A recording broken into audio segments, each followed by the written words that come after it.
حضرت علی المرتضیٰ رضی اللہ تعالیٰ عنہ کے اقوال پارٹ 3۔ اگر آپ اس چینل پر نئے ہیں تو اسے جلدی سے سبسکرائب کر دیں اور بیل آئیکن کو دبا دیں تاکہ ہماری آنے والی ہر نئی دلچسپ اور معلوماتی ویڈیو آپ تک پہنچ سکے۔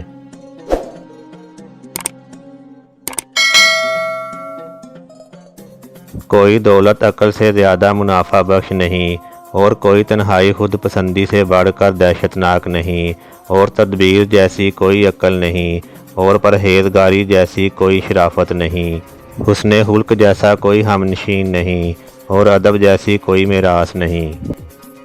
کسی قوم کے کیے پر خوش ہونے والا ایسا ہے جیسے اس قوم کا شریک کار ہو، اور باطل میں شریک کار ہونے والے کے ذمے دو گناہ ہیں: باطل کے مطابق عمل کرنے کا گناہ اور عمل پر راضی ہونے کا گناہ۔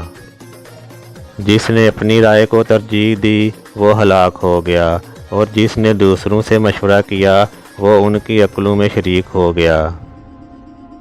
شریف آدمی کا بہترین عمل یہ ہے کہ لوگوں کے جو عیوب اسے معلوم ہوں ان کی طرف دھیان نہ دے۔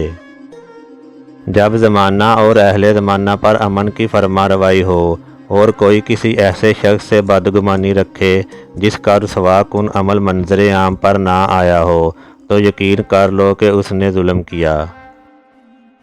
جو شخص اپنے آپ کو تہمت کی جگہوں پر رکھے، اس سے بدگمانی کرنے والے کو ہرگز ملامت نہ کرو۔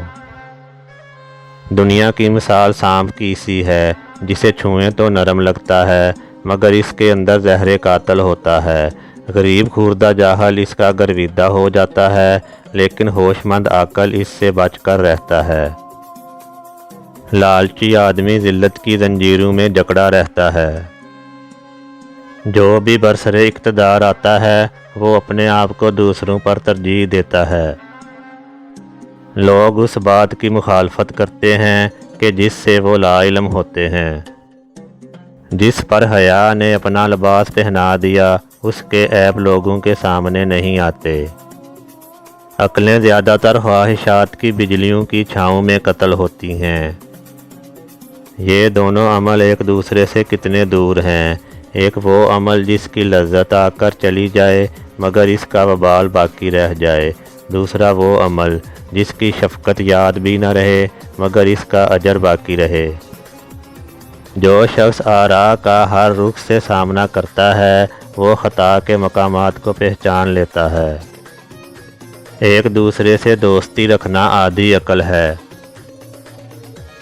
قلیل العیال ہونا تونگریوں میں سے ایک تونگری ہے۔